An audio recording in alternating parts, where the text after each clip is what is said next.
Hello, everybody. Welcome to the Buckeye Weekly podcast. I am Tony Gerdeman. I am here, as always, with Tom Orr. Tom is just returning from a victorious demolition of the evil empire of softball. More or less. Yes, I coach my daughter's 8U softball team, so it is extremely, extremely high stakes. Tonight we had the big payoff was we won, and then the snow cone truck was there. So we're starting the podcast about 20 minutes later than we planned because the snow cone truck was there, and I promised my daughter we could get snow cones if we won. So there you go. Big night in our household. That's kind of dirty pool, the way, like, the snow cone truck just like, you know what? I'm just going to park here because this is good business. And like parents, they would like to get home. It's getting late. And of course you cannot because it's ice crack. All the girls are in the dugout doing like the Simpsons kids, just going ding, ding, ding, ding, ding, ding, ding, ice cream man, ice cream man. So it was hard to keep them focused, but we keep them on task long enough to get through the game. If you yell loud enough, you'll snap them out of it, right? I have found that screaming and profanity is always the best way to get through to kindergartners through third graders. So just get loud and profane enough, and eventually they'll do what you want to do. You break their will, and then you get them to do what they're ready to do. I'm like the Stalin of the Central Ohio Girls Fast Pitch League. So we get results. We win or you go to the gulag. And now for my favorite part of coaching, the cuts. I wasn't able to cut all of you. I did cut a lot of you. All right, that's enough intro. We can that's enough banter for one show. Tom, let's get serious. Let's get to the big news in Ohio State. And I guess it's big news because it's a quarterback, the transfer of Jager Laro from Texas A&M to Ohio State. He was a walk-on at Texas A&M last year as a true freshman. I don't believe he played, so he does still have 4 years of eligibility. I'm just going to go out on a limb and say that he did not play as a true freshman walk-on. He did not. Yes, okay, I looked it up because I wrote about it when he transferred. He did not play as a true freshman. He played a little bit in the spring game for A&M this year. I think he went like 3 for 5 for 25 yards or 30 yards, something like that in the spring game. But he did not play at all as a true Justin freshman. Fields. So if I'm hearing you correctly, you're predicting him to win the starting job this fall for the Buckeyes. I'm saying it's up for grabs, and it wouldn't surprise me if there is a rotation there. Now, you've got Jager Laro, and what he will be is a scout team quarterback, which gives the Buckeyes the walk-ons, and Danny Vanatsky, also a scout team quarterback. JP Andre, the incoming freshman, will be with the scout team. And so really what this does is it frees up your 3 scholarship quarterbacks in Justin Fields, Gunnar Hoke, and Chris Chuganoff to worry about the game plan. They don't have to worry about being on scout team. And so Ryan Day now has this, I guess, wealth of scout team quarterbacks. And so the guys that they might need to play can just worry about their own game plans. And it's we every week from where we talk about from where they came from, from where they started to where they are now. It's still a situation that is heavily weighted on the health of Justin Fields, but even adding another scout team quarterback makes this unit deeper because it allows the quarterbacks on scholarship to do what Ryan Day needs them to do. That's how it helps this year. And then what it helps in the future is, realistically, the way quarterbacks go now, all 3 of those guys are probably not going to be here for the next 4 years. So one of them is going to decide he wants to pick up and transfer. That has become more common with walk-ons at Ohio State. Corey Curtis, who was a walk-on quarterback last year, transferred to Bryant University in New York. Garen Prater, a walk-on wide receiver who kind of flashed this spring, he transferred to Cincinnati. And if some of these guys are at the point where they think they want to go play somewhere, they pick up and transfer. If you've got 3 of them back there, even if 1 or 2 of them transfer, you still have some continuity in that quarterback room with whoever ends up staying. That's ultimately something that's going to be pretty important for them because they literally have no one who has been there more than a year at this point. There's not anyone in that quarterback room that has been there more than a year. So you want to have some continuity in that room. You want to have some veteran presence in that room, because just with the way quarterbacks are going now, it is just such a merry-go-round of guys that if you have a veteran presence, even if it's not someone who's necessarily starting, if it's someone who's been there for 3 or 4 years, that's someone who can be kind of the voice of experience, who, maybe knows the system a little better, can help other guys understand the system a little better. That kind of stuff, I think, ultimately is, even if it's not someone who's playing for you, that can be someone who directly benefits whoever it is that's playing. And, if you're a fourth-year walk-on and they need to throw you in there, you're certainly going to know the system. So even if you don't have the strongest arm or the most accurate arm, you might be in a position to be able to do some stuff. The coaches will know what you can do at that point, and you might be able to kind of make it work, even if you're not the most physically gifted player. If you know the system better than anyone else, you might be able to make it work if it does come down to you playing. You mentioned Garen Prater. There are so many walk-ons in the transfer portal. Ohio State has a few, and every other school does as well. I'll get a text from somebody asking me about an Ohio State player or a Michigan player in the portal, and I won't know the Michigan player because he's a walk-on, and they'll ask me about the Ohio State player, and I'll be like, yeah, he's a walk-on, and they're looking for an opportunity to play, obviously. Like Alex Badine was a walk-on corner who ended up transferring somewhere and is expected to play this year. Not a major school, but they put in so much work at Ohio State, and I think they see themselves working as hard as anybody else, which they are. And again, if you're good enough to walk on at Ohio State and be part of the team, you're good enough to play somewhere else. And, a lot of times that's going to be a sizable step down, but still, do you want to be a sacrificial lamb week after week for 4 years or 5 years if they let you stay for your 5th year? Or would you just, I would finally like to go play because I had fun in high school. I would like to have fun playing in college again. So it's no surprise that they would probably be able to go get a quarterback every year like Jager Laro from, wherever, who just is, wants a new destination, like some new scenery, or thinks that they can be the top scout quarterback perhaps.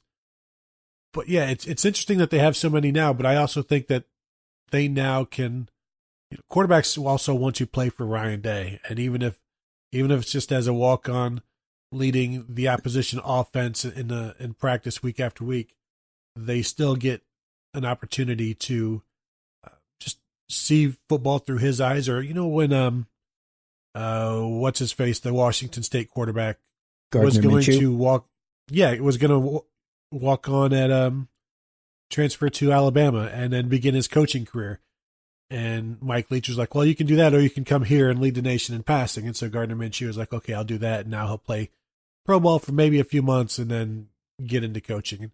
So I like the fact that there's a lot of guys who maybe you're looking at Ohio State, and it's not just about playing, but also a lot of the walk-ons. And it's not just Ohio State, but you look at guys who are setting up their futures, be it coaching or just looking at more than football, because it has to be more than football since you're not necessarily going to play. And it's still opportunities to win championships and be part of teams like that and experience those things and have those memories for a lifetime. The life of a walk-on quarterback at Ohio State is not necessarily particularly glamorous, but I remember seeing Corey Curtis at the Rose Bowl last year and seeing Corey Curtis at the Big Ten championship game, and that's a pretty cool experience. And he got to do that, and now he's chasing another dream at FCS, at the FCS level with Bryant, where he wants to go start. But you can definitely see how the life of an Ohio State football player, there are some perks that come with being a Buckeye football player. You get to, you generally tend to get a pretty big ring every year. That has generally worked out pretty well for them that way, and get to take some fun trips and be a part of some pretty cool winning programs. So, and I mean, you had touched on this a little bit. Like, Ryan Day and his reputation as kind of a quarterback guru, maybe that can be, the Gardner Minshew at Alabama kind of thing, where you spend some years working under Ryan Day, you really learn his system, and then you go be a GA for him or go be a GA for someone else that's, on the Ryan Day coaching tree at that point or whatever. If, say Mike Yursich is a head coach somewhere or Brian Hartline is a head coach somewhere, you go be a GA for them and you start your coaching career that way. There are a couple different ways that being an Ohio State quarterback can sort of set you up for success in the future, either in the football business or out of the football business. So I think that's going to remain an attractive destination for quarterbacks elsewhere to potentially transfer in, even if they are walk-ons. Yeah, and you mentioned Corey Curtis going to Bryant, and you wonder, like, would he get better quarterback coaching for 2 years at Ohio State, or would he have been getting better quarterback coaching for 2 years at, say, Bryant or a school like that? And obviously, he learned more being at Ohio State, I would think, even though there weren't necessarily the snaps. He's got the mental reps when he's, during camp and things like that. So there are more things about, there's more to it than just playing, obviously, and then after a while they want to go play. So now Ohio State has a Gunner, a Jager, and a Chugs at quarterback. You've got a boring Justin, boring Danny Vanatsky. I'm wondering what JP Android, what the JP and JP Android stands for, and I have to think it's something like great. Like, here's what my initial best guess is that JP stands for Jackhammer Pyromaniac. And that's why obviously you go by JP, because the schools probably do not like that. Like the grade schools, like you can't enroll 6-year-old Jackhammer Pyromaniac in your school because obviously they're not going to like that. So you're just like, fine, we'll just call him JP. But at home, he's Jackhammer Pyromaniac. Between a Gunner, a Jager, a Chugs, and a Jackhammer Pyromaniac, there is one heck of an 80s metal, like hair metal cover band that they have got working in that quarterback room. That is quite a collection of really, truly fantastic names. I went a different direction with the JP initials and said just passing. But, I think Jackhammer Pyromaniac clearly is the better of those choices. Also, Jackal Puncher, although I don't know, you got to be careful with the euphemisms there. Is it a Jackal tribute band? Because they will need some chainsaws if they're going to do Jackal tributes. Maybe his nickname would just be Chainsaw. Tom, while we're on these nicknames, last week I gave Tom 3 old-timey Buckeye names and asked him to tell me the years that those names came from, the years that they came from based on their names. He was totally unable to do that. I failed miserably. I'm going to give you another quick shot here. The reason I bring this up while we're talking about these nicknames, because I went and I searched some old Clemson football names, because in the South they got some wonky names, and back in I can't say when, but back in the day they would also include their nicknames in this, and they have some tremendous nicknames. And you got Gappy, Yankee, obviously from Buffalo, New York. There's a Tweet. Can you believe that? Billy Tweet Poe. Obviously, everybody knows that. A Hoochie. A Dutch, of course. Dutch Loverman. Come on. We all remember him. But so, Tom, the name I'm going to give you played for Clemson. You got to tell me which years.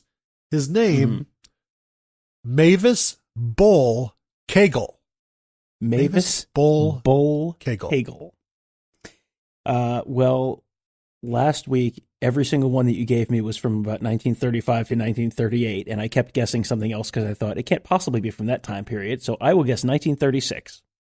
Wrong. 1944 to 1947. Oh. Would it have helped if I had said he was teammates with Marion Footsie Woods, and there was a 5'7" freshman guard on that team by the name of Jack Cox?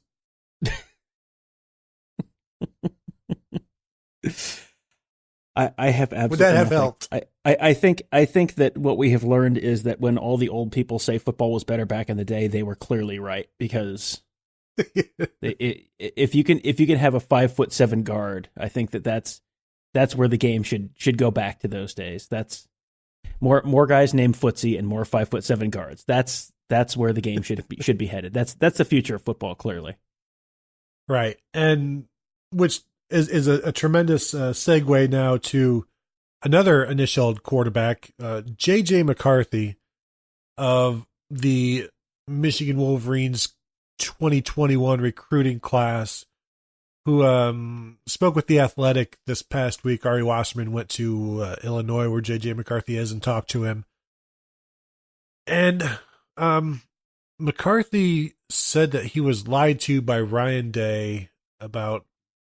Ryan Day said that they weren't going to take a quarterback until the end of summer. They ended up taking one, in April, and that was Kyle McCord, who is now Ohio State's 2021 quarterback. And so JJ McCarthy, his quote was, "I used to love them. Now I want to kill them. I get it's a business, but it always sucks being lied to." And I guess Ohio State lied to him, maybe, if they're not going to take a quarterback, but maybe they just changed their mind, and it doesn't really matter. I do like the fact that we talked about it last week. The sooner recruits can start hating each other, the better. But it's not really trash talking time, but it's still, I think it still counts in terms of, angering up the blood, getting the juices flowing for what should be an epic showdown when he finally takes over in, 2023 in a bulletin board material then, for sure, right? Yeah, absolutely. This is one more story for us to write about in the summertime now, in the summertime, in the year before he's the starter, in the week leading up to the game, every year that he's the starter. Like, that's fantastic. More content is always welcome. I am 100% on board with more content. So that's fine. If there's a little more hostility in the rivalry, like, yeah, great, cool. That's how it's supposed to be. That's not really a problem at all for me, or probably for anyone else.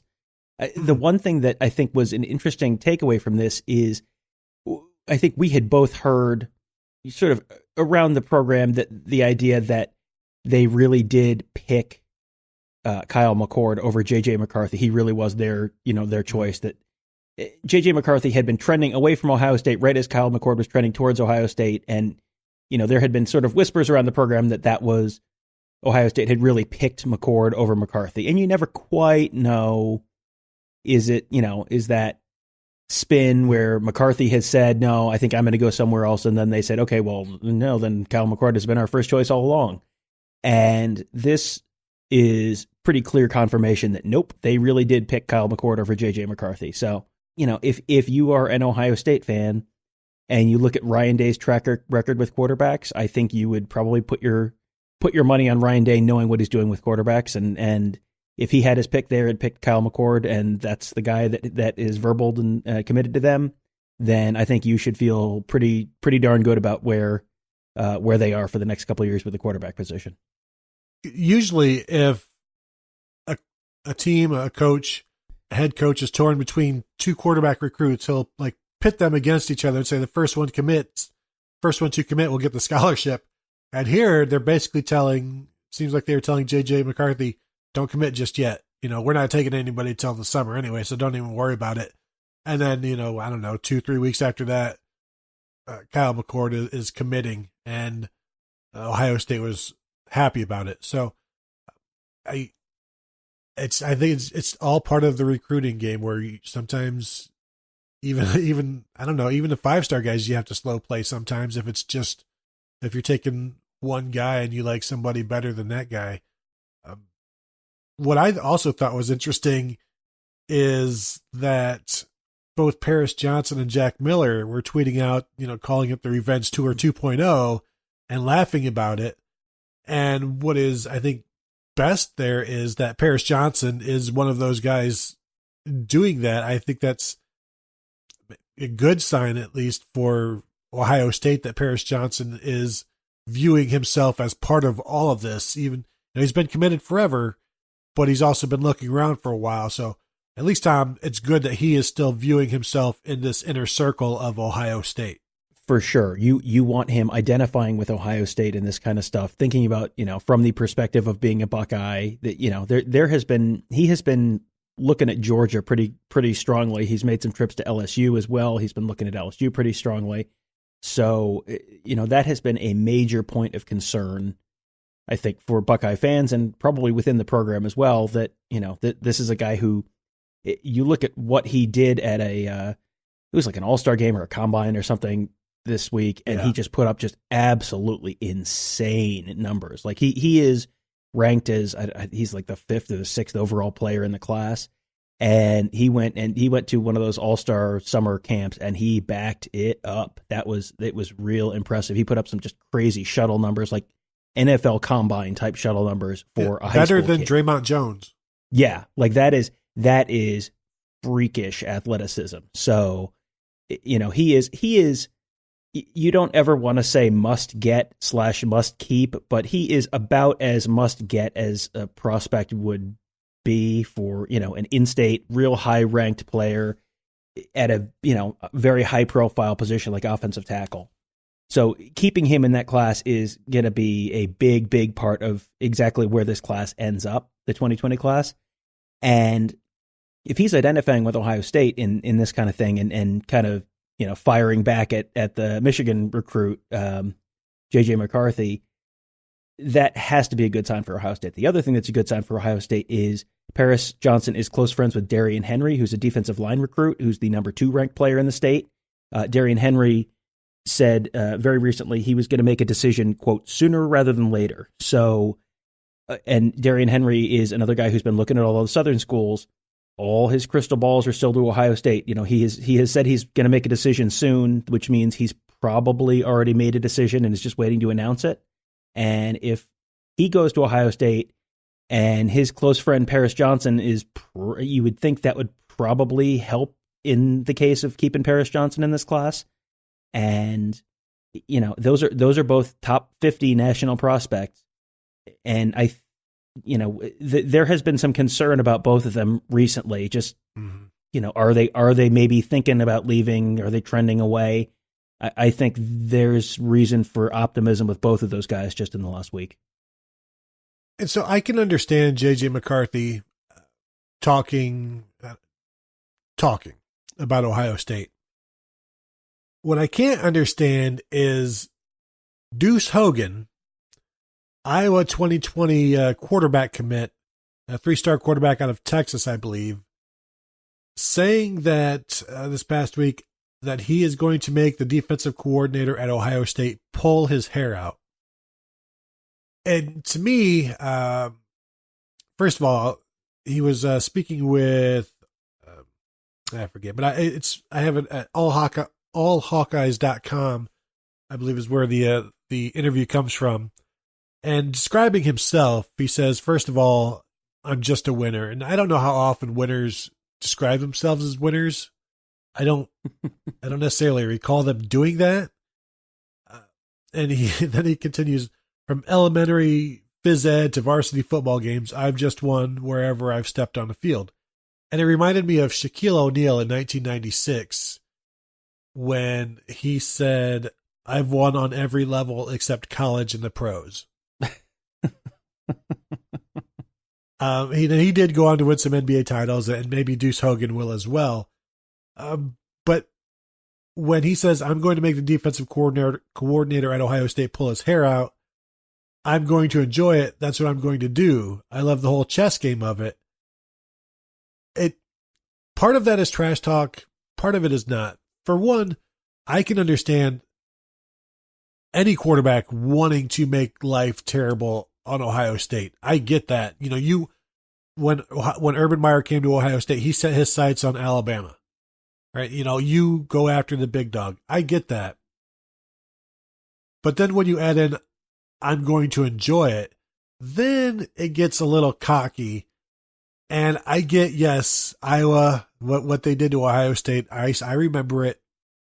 But it's not like that happens all the time. It happened one time, and I don't know if that gave this kid maybe that's the first time he's ever seen it. But it would be interesting if he is the starting quarterback when Iowa comes to Ohio State next year. I don't believe he will be, but it's trash talk, but it's not. But it is. But why? Why even? I can understand you saying you want to do this, but then just ease up on the I'm going to enjoy it, because I'll ask, do you think Jeff Hafley will have this? Has Jeff Hafley been made aware of this yet? There's no doubt he will be eventually, and it may become some like basic defense, type of thing. Austin Kendall, some rallying cry down the road, maybe even in the Big Ten title game. But there's no reason to talk about how much you're going to enjoy it. Just talk about like, yeah, I would love to do this. Don't talk about it like it's already happened. I don't understand. Like, I get that Ohio State is kind of the top dog in the Big Ten, but I mean, how many times is he going to play Ohio State in his career? Like, are they scheduled to play maybe twice? Maybe? Like, Ohio State is not your rival. There's a reason Ohio State players talk about Michigan and Michigan players talk about Ohio State. Like, you need to be aiming at Wisconsin or Nebraska right now. Like, those are the teams you're going to be playing every year. Those are your big rivalry games. Like, go talk about what you're going to do to Wisconsin. It just seems very odd to me. And, Iowa won in 2017, but do you know how many times Iowa has beaten Ohio State in the last 25 years? 18, 19? Yeah. How about 2? Would you believe 2? 2017 and 2004. And that's it. That's the only times I've beaten him, going back to, and that's actually 28 years. That goes back to 1991. So it's just it's a little odd. It would be like Ohio State just trash talking how much they really want to beat Georgia. Like, well, okay, maybe you'll play Georgia. Maybe if you go in the playoff or something, like, I don't know, but or even coming in and like, oh yeah, wait till you see how I tear up Nebraska. Like, yeah, okay, you're gonna play Nebraska, but that's not really like one of your big rivals. So just I don't know. It was a little bit trying too hard, but Iowa has not had a real, swaggery quarterback from Texas since Drew Tate, I think. So yeah. I kind of miss Drew Tate. He was kind of the fun, spunky, when he's winning, he's a gunslinger, and when he's losing, he's a jerk kind of things. So I've kind of, a quarterback like that in the Big Ten. Again, this is all good content, so that's fine. I mean, it's something for us to write about, and I don't know, to your question, I don't know if Jeff Hafley is aware of it yet, but I am sure that someone in the program has taken note of it and will break that out before they play in 2020. Maybe JP Andrade is jerk passer. Like he just depends on what day, what game you get him, like Drew Tate. The whole Iowa thing, I wonder how much they have been using that win over Ohio State in recruiting, and to be like, see, this is what we can do. You can do this as well. And so when it's put into the quarterback's mind that much, then it wouldn't be a surprise if he then regurgitates it during an interview when he's talking about what he's going to do, because this is what he's been told he's going to do. So I do wonder if Iowa, you should use it. I mean, when you beat Ohio State like that, you beat the best team, the best program in the Big Ten like that, you would be wise to use it. But you might want to then just tell the guys what stays in these halls, or what happens here needs to stay here, because you don't need to go tell Ohio State what we're telling you. All right. Let's not go crazy. Let's not start, writing checks that, what can't cash. And I think maybe that's what's going on. That doesn't sound too crazy, does it? No, that could very well be, but I think that the thing that from Ohio State's end, you just want to kind of keep in mind, Urban Meyer in revenge games generally did pretty well. That was generally like the year after they played and lost to someone, they usually just caved their face in. That was, Ohio State almost always has a talent advantage against pretty much anyone else in the Big Ten. And when they have something like that that can really get them focused, where it's not just like, okay, we're going to go play Illinois and we're going to go beat Illinois and it's going to be fine and whatever. If they come in like real focused and have the laser-like focus that they like to talk about in the program, those are the weeks that they usually come in and just cave someone's head in. That was wasn't it the week after Iowa 2 years ago when they played Michigan State? Right? Was that the week after? Yeah. Yep. And there was no focus issue that week, and some of the dumber members of this podcast may have predicted a Michigan State win, and then had Ohio State win. What was it, 48-3 or something like that? Yep. So we're not here to name we're not here to name names, but I will tell you that I was the one that submitted just a pancake recipe for the following week's picks because I had missed the previous two by about 100 points combined. So but we don't need to talk about who was wrong at that point. It's fine. But it was you. If it was, I don't need to say who it was, but it was definitely me. If you give Ohio State something to focus on and something to really kind of, set their chin against, that's generally when real bad things happen to you. So you probably don't want to be doing that too much because it generally does not work out all that well. But I can say what he does have going for him is a cool name. He is a Deuce. So if your name is Deuce, you can say some things because you have a cool name and you can get away with more.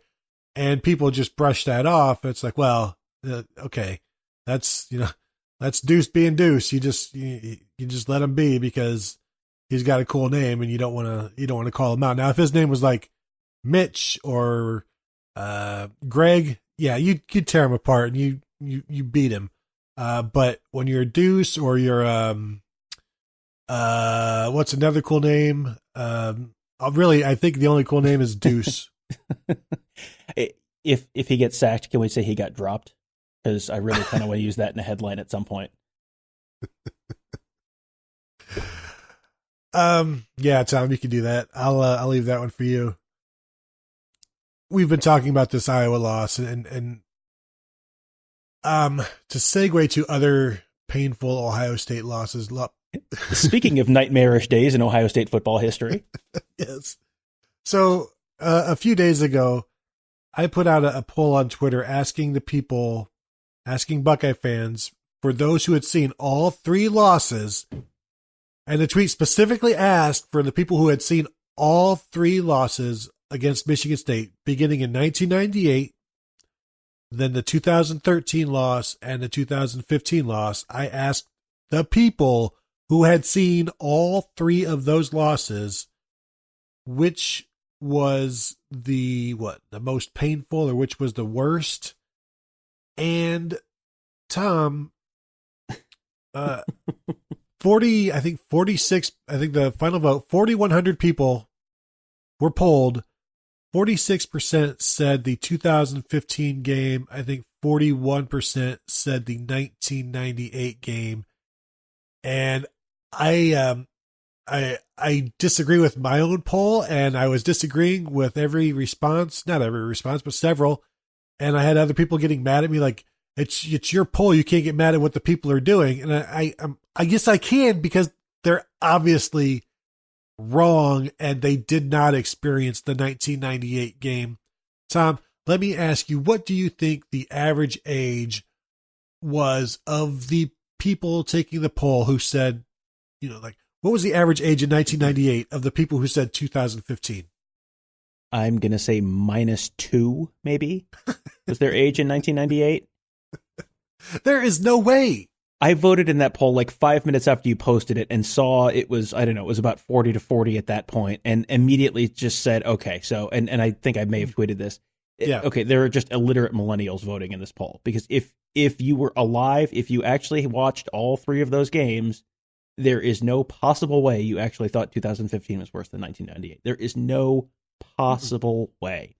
It was a much Ohio State was a much bigger favorite in 1998. It was like they were 25 or 28 point favorite in that game. 2015 was like a 13 point favorite, maybe. It was a team that had not won a national championship in 30 years versus a team that won the national championship 11 months before. It was like, and the 2015 game was, it was painful to watch. It was just, they couldn't do anything. But the 1998 game, they had a huge lead. They were up 24-9 in the third quarter. Like, there was no way they should have lost to that team. They lost to a 6-6 Michigan State team, blowing a huge lead at home, just turning the ball over and over again in the second half. There is no possible way that you could have actually lived through both of those games with understood the circumstances around those games, like the big picture around the program, what a national championship would have meant to the program at that point. There is no possible way you could have actually been through both of those, understood all of that, and voted for 2015. And I tweeted out the people who are voting for 2015 to go ask their parents for the real answer. Because you even, heck, look at Urban Meyer after the 2013 game and after the 2015 game. The 2013 game, he was just devastated. The picture of him eating Papa John's on the golf cart. After the 2015 game, it wasn't like that at all. And that 2015 team, it was fat and happy, looking forward to the NFL, thought they could just go out there and do everything. And they've started, 5 players started the season on suspension. It was not a great season. You got your quarterback bench. The 98 team, you knew going into that season they were the best team in the country, and they weren't shy about showing it. And just so much talent, and that loss, there's never, I don't even know if there's been a sporting event that would compare in my days of fandom. Maybe like if I was an Indians fan, like the 97 World Series or the 2016 World Series, something like that. But there's that 98 thing for people to even, I was even getting people from saying 1974, and it's like, well, that's well before my time, but I can respect that because of the game not ending until like 45 minutes after the game was over. The game wasn't determined. So I respect that, but I wasn't going to say for those of you who experienced all 4 of those, because on Twitter, that's like 8 people, but I thought I could get a good cross section, enough that had seen 98 and could appreciate it, and obviously could see 2015 and appreciate it. But no, the people, some of those people may have been able to appreciate 98, but there's no way that that is even a close vote, let alone people voting for 2015 over 1998. And I really, they're bad people. That's not unreasonable. These are bad people. Put down the avocado toast and listen to your elders, young people. Get off our lawns and do these polls right. Like the 1974 game, if you had put that in the poll, I would have completely respected the possibility of people voting for 1974. Because I wrote about this, I think sometime last year, the fact that Michigan State barely ever beats Ohio State. But when they do, it is always just an absolute knife between the ribs, championship dream-killing loss. It is. They did it in 1974, they did it in 1998, they did it in 2013, they did it in 2015. And I think they had like 2 other wins against Ohio State during that whole time period. And one of them was like the 1999 team that was terrible. And I think they might have beaten them in, 87 or 88, and some of those teams that were terrible. But like all of their wins are all just absolute like back-breaking, season-crushing losses. So and I went back and watched that 1974 game while I was writing that article. It's on YouTube if you want to watch it. And like, yeah, you could tell like, yeah, that would have been an absolutely devastating loss if you were an Ohio State fan at that point. That is before I was born, so I can't speak to having watched it live. But if you talk to people who were around then, they will talk about it in those most painful losses kind of conversations. But yeah, I don't having watched the 98 game and the 2013 game in person and the 2015 game on TV, like it's not a conversation. Yeah, and by the way, Jeff Logan did say the 74 loss by far, but he's a little biased, probably. Slightly. So then that also got me thinking about, that combined with the 1.5 million people who had signed or quote unquote signed a petition on change.org to get the Game of Thrones season 8 completely rewritten by competent writers, which is hilarious to me. But I was wondering, like, if you could sign a petition to change a sporting event, was there any particular sporting event in your lifetime that you would willingly sign, knowing, like, you're so not emotional, but like, if you were ever going to do it, this would be the game.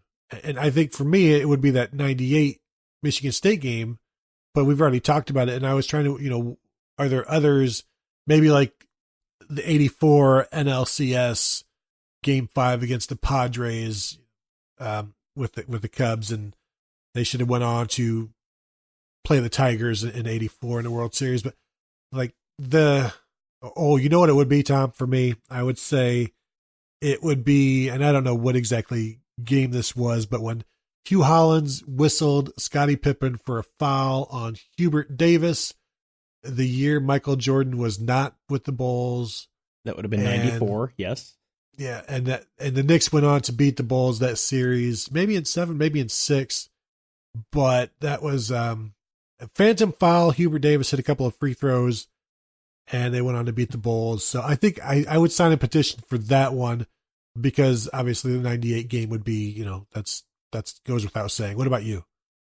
I'll run through all the New York ones if you want to, in very very briefly, because no one will share my agony in all of this. But the 2006 Game 7 of the NLCS, where Carlos Beltran took a nasty curveball from Adam Wainwright for called strike 3, and the Cardinals, who won like 83 games that year, went into the World Series against the Tigers, and the Tigers had been sitting around for like a week and were just completely out of it and rusty, and the Cardinals swept them. Like, if Beltran hits a line drive single, the Mets win the World Series that year, and and people blame him for that. That was a nasty curveball, nothing you could do about it. But yeah, that one would be probably the one for the Mets for me. Boy, there was the Charles Davis game for the Knicks in against the Bulls, where he missed like 3 shots right at the rim. But I mean, if I was going to, I haven't been a Knicks fan for quite a while, but I was living and dying with them back in the early 90s, and John Starks going like 2 for 18 from 3 points in Game 7 in the 94 finals. That would be up there on that one. But as far as Buckeye ones, I actually thought about the 98 game, but I don't think I would change that one, because if they win that game and they win the national championship, there is a whole butterfly effect where John Cooper doesn't get fired after 2000, Jim Tressel doesn't show up, and then that whole thing doesn't happen. So I would go back to 1969, win the Michigan game for Ohio State in 1969. That gives them back-to-back national championships, because of the no repeat rule. They would not have gone to the Rose Bowl. So that would have been the end of the season. They're national champions in 68 and 69. Going into 1970, then you're on, you get to the Michigan game, they're on like a 30-something game winning streak. Maybe they don't blow the Rose Bowl against Stanford in 1970, and they have a legitimate national championship in 1970 instead of the asterisk national championship asterisk that they have right now from some poll that was taken before the bowl games. So that one wouldn't be bad. The 95 Michigan game, you change that, then they go to the Rose Bowl in 95, play a really terrible USC team, like an 8-3 USC team, probably win the national championship in 95, or at least have a decent case. Maybe Nebraska gets it over them in 95, or they split it or something like that. And then if they have won in Ann Arbor the year before, then maybe they don't play quite so tight in 96, and maybe they win the national championship in 96 too. There's, again, kind of like a butterfly effect there, where you win 95, and then maybe Cooper's not coaching with both hands around his throat in the whole next year against Michigan, and kicking field goals in the first half and all that. So, those would be probably the 3 Ohio State games I'd have to think about changing. Now, the 98 Michigan State game, say Ohio State wins that, they win a national title, and round about 2003, Ohio State decides they are done with John Cooper. Would they have hired Urban Meyer 2 years into his Bowling Green deal. Because I remember, like, wasn't Gary Blackney at one point was seen as a possibility to replace Cooper. I think Urban Meyer 2 years in, as successful as he was at Bowling Green, Jim Tressel probably still would have been waiting around. You know, I think he turned down the Hurricanes a few years before he took the Ohio State job. I think he probably would have stuck around waiting. But I think they still would have ended up, if they wanted to, Urban Meyer and maybe even Jim Tressel. But the whole 95, 96 thing, that's intriguing. I like that. Now, as far as your Mets, Tom, the 86 World Series, you guys, even the NLCS in 86, you guys need to calm down. You've gotten every break you're ever going to get or deserve, and everything that happens from now on, it's like, well, you still have 86. And so you need to calm down about the Mets and just let karma take its course. That's why you guys suck, now and for the past decade and whatnot. But yeah, I like that. The John Starks game. Stark is Game of Thrones. Starks is basketball. I watched that game at my freshman orientation in the Towers, and I believe I was down in like Archie's Alley, is I believe what the bowling alley at the Drake Union was called. Correct. Is that right? Yep. So I watched that there, and then we had to sneak back before curfew during our amazing orientation at Ohio State. Tom, do you have any great orientation stories from Ohio State? My orientation was right at the time that Papa Joe's burned down. I think it might have been great. like a week after Papa Joe's burned down, or 2 weeks after Papa Joe's burned down, something like that. It was, late June of 1996, something, right around then. So it was within a month or something, one way or the other. So it didn't actually happen while I was there. And it was not something that I really knew about while I was out for orientation, but I heard about it later, and apparently missed out on a fun joint by just a few weeks. It reminds me of like Nelson and Kearney finding out about the burlesque house, as it's being torn down. Like, we just learned this place existed. Yeah, it was. If I can change the event, you go back and change one event in Ohio State history, it's Papa Joe's burning down. Papa Joe's burning down, or the founding of Campus Partners. One of those two things definitely would be what I would use my petition for. All right, let's get to some listener questions. Let's run through these and call it a day. What do you say? All right. First one from @TylerFeeney1, and this is a good one. This was such a good question that it inspired me to write an article this morning. Going, oh, this is a good example. This is a good question. I should research this, and then once I've researched it, I guess I should just write about it. With the national writers handing out their initial rankings, can you guys talk about how, despite the coaching changes, the national perception of Ohio State seems to be fairly positive? Go ahead. Well, I went through there are 4 outlets, kind of major outlets, that have put out some kind of basically bowl predictions this year for where teams are going to end up. Because I had written about the preseason polls a couple months ago, but this is kind of like bowl projections where they think teams will end up. And there were 4 of them. The one that came out most recently was our buddy Bill Bender from the Sporting News. 4 of them had predictions. 2 of them had Ohio State going to the playoff and playing Alabama in the Peach Bowl, and 2 of them had Ohio State in the Rose Bowl. All 4 of them had Ohio State picked, presumably to win over Michigan, because they're winning the Big Ten in all of these. All of them had Michigan going to a lesser bowl game than Ohio State. So the general consensus so far, at least, is, sort of status quo. Ohio State beats Michigan, Ohio State wins the Big Ten, and Ohio State goes, either to the playoff or is right on the cusp of the playoff, which is, basically what reality has been for the last few years of the Urban Meyer era. And really, when I think a lot of people, when they look at their when they do these rankings, they look to see, is the quarterback back, and then you look at the schedule and things like that. But in terms of Ohio State's quarterback, no, he's not back. But the guy they do have is the number 2 or the number 1 dual threat quarterback in the 2018 class, and has had all kinds of amazing things said about him. And every year, new starters for every team come in and do just fine. And I don't think it's a stretch to assume that Justin Fields is going to do just fine, or other new starters for Ohio State are going to do just fine. 4 new guys on the offensive line. That's why you recruit. That's what the coaches are there for. So I think it's fitting, and Ohio State has earned that respect. It reminds me of, we're talking about Michigan in the 90s. I would get so angry that they would get the benefit of every doubt in these magazines and these initial rankings where everybody would just assume the new people coming in would be fine, and Ohio State would always have to prove it. And now that's definitely not the case. Ohio State gets the benefit of the doubt because they have proven it.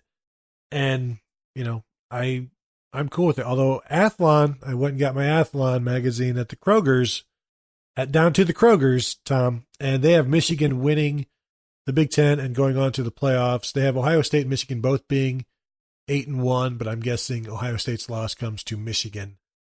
So it's not quite a consensus on the way things are going to shake out in the Big Ten. I'm sorry to break the news to you.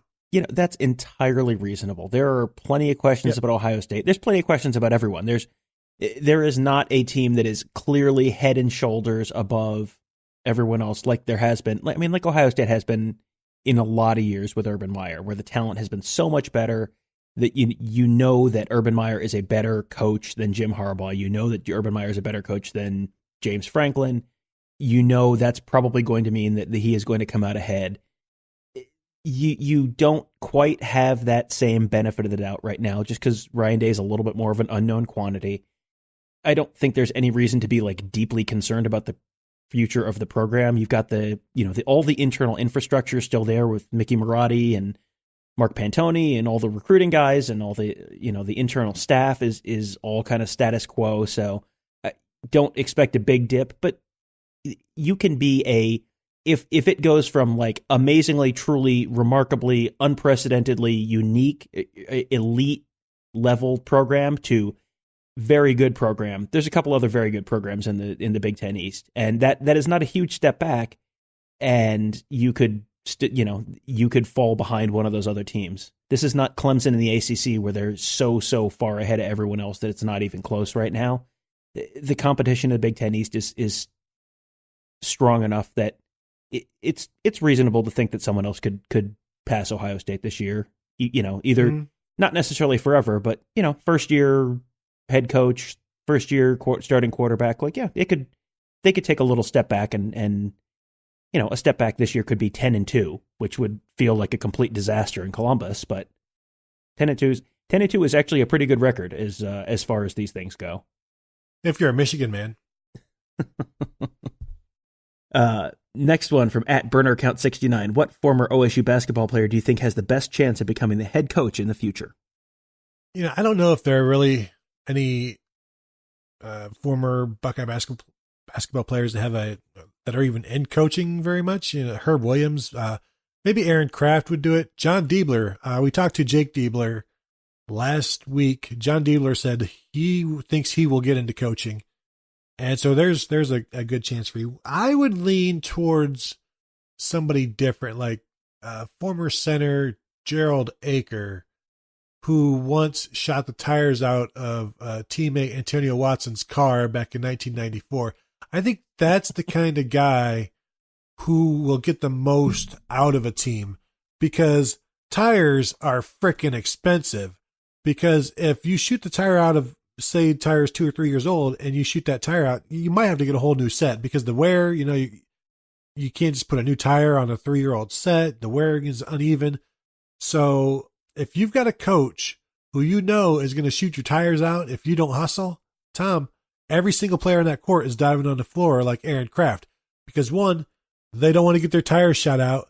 2, who knows? Maybe we don't even know if Gerald Aker, what kind of aim he has. Maybe he wasn't even aiming at a tire. Maybe he was aiming at a street sign and ends up hitting the tire. What if he's aiming for the tire and hits you? So that really is what will drive a team to lengths and to places that Thad Matta couldn't. Chris Holtmann can't. I mean, these guys don't put the fear of death into you. Are you scared of Thad Matta? You scared he's going to shoot you? No. You think Chris Holtmann is ever going to pull a gun on you? No, they don't have the guts. Gerald Aker would turn Ohio State into a program that you can be proud of through fear that he will shoot them. I mean, the common thread of John Diebler and Gerald Aker, shooting accuracy is important. I think we've learned that from both of their college careers. I mean, I think the only flaw in your theory is, I mean, what kind of backwards, ridiculous program would hire some player from the early 90s who played for them in the early 90s to be their head coach? Like, what? Who would do that? Come on, that's not. Be realistic. No one is going to do that in the year 2019. Come on. I had two possible names. There actually is a guy who sits on the Ohio State bench right now who did play for the Buckeyes in the late 90s who could be on this list. Scooney Penn. Yep. I mean, he's a name that you could think about. I mean, the first name that popped to mind to me was someone you mentioned earlier, the rosy-cheeked assassin, Ron Kraft. He is fundamentally sound, gritty, hustles, all the things you say about people who are rosy-cheeked like Aaron Kraft. And he was someone who always knew what he was doing, always had a good grasp on the game. He's someone I could see getting into coaching at some point too. Chris Gent, another hustler. Yep. A person who hustles. A basketball player who hustles.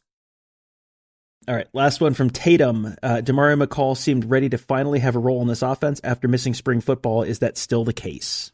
Yeah, Tom, I think my biggest disappointment this spring was not seeing Demario McCall and not hearing how good he's doing, how they're going to find ways to use him. Because we did hear that there's definitely plans for him, but it would have been nice to see that in action at least a little bit. And I know Mike Yurcich had no desire to give us any hints into anything.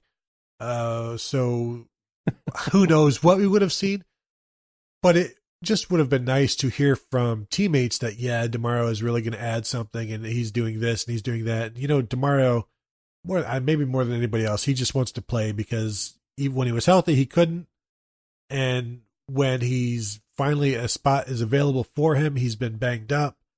So yeah, I think he's still going to have a role. If he's healthy, he's going to be involved because there's a lot of things they can do with him. But I mean, the big question I remember I wrote maybe a month or so ago, I wrote, is Demario McCall ready to be an every down back, or can he be an every down back?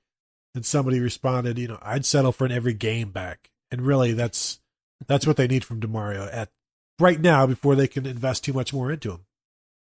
Yeah, exactly. The answer to is Demario McCall still in the plans is if he's healthy, yep.